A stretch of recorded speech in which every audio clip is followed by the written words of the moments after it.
Ouais, ben, il n'y a pas vraiment de raison. Tout est égal. Le reste des autres pièces, toutes les longueurs sont égales. Fait que, probablement qu'ils se sont trompés et qu'ils en ont envoyé une plus longue que les autres.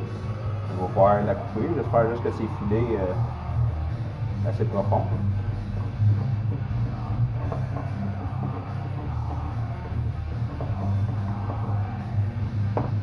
Ouais, c'est pas si profond que ça, mais en tout cas, on fera des filets. On va finir avec les autres.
Ça, c'est bon.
Parfait.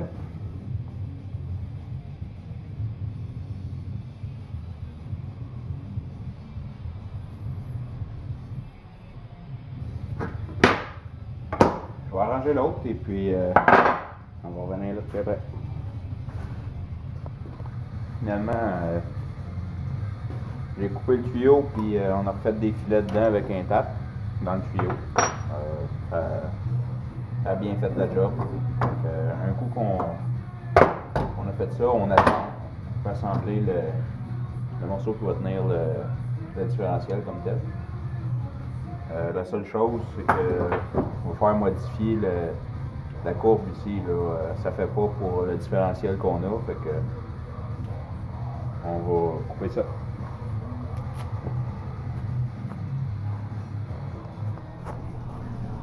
J'ai coupé le morceau avec une scie sauteuse, ça a bien été. Puis j'ai grindé le bord en angle ici pour quand on va souder pour qu'il y ait une meilleure pénétration. J'ai installé un côté. En fait, il n'est pas installé, il est juste déposé sur le truck. Il tient avec le jack. J'ai une braquette. D'après moi, ça tient la boîte. Il a fallu que je coupe un peu la braquette, là, pas grand chose. Après ça, il est un petit peu en angle en descendant, mais c'est normal parce que le truck il est plus haut présentement que ce qu'il devrait. Puis ici, il va juste avoir je vais attaquer les braquettes. Après ça, je vais aller installer l'autre. Ouais, ben j'ai perdu une bonne partie de mes vidéos que j'avais faites. Fait que je vais vous montrer où ce que c'est rendu présentement. J'ai soudé les deux supports pour les ballons sur le différentiel, soudé à deux places. Là, il va me rester à souder les braquettes d'en dessous pour mettre le forlink. Sur le truck, on a fini les C-notch. Il va rester les plates ici à souder comme il faut. Là, ils sont juste taqués. On a fait un test. Il va rester ces braquettes-là aussi à souder. Là. On a fait un test avec le truck complètement couché à terre. En le levant juste d'une shot, les 4 ballons en même temps. Le truck, là, il est de niveau. On a rajouté la hauteur pour ça, tout est correct. En fait, j'ai dû baisser les ballons en avant d'1 pouce. Les spacers que j'avais mis sur les ballons, là, je les ai raccourcis d'1 pouce pour que le devant soit plus bas, que le truck soit égal. Une fois que le truck est dans les airs, ça prend 13 minutes au compresseur à remplir la tank pour qu'il arrête là. Il arrête à 200 livres. Là, fait que ça y prend 13 minutes à remplir ça. C'est quand même pas mal long. Fait qu'en gros, c'est pas mal ça. On a centré comme il faut le différentiel. Tout est fait. Il va rester à la longueur comme ça à rajouter. Là, il va falloir dévisser un peu les bouts. On va faire ça tantôt après. Puis il reste aussi la barre transversale à mettre pour pas que le différentiel se promène comme ça. On va voir comment on va l'installer tantôt. Là. Il reste ça à faire aussi.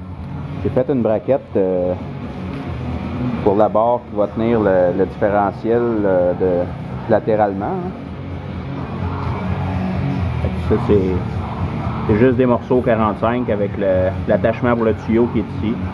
Le tuyau va s'en aller, il va se connecter après le frame.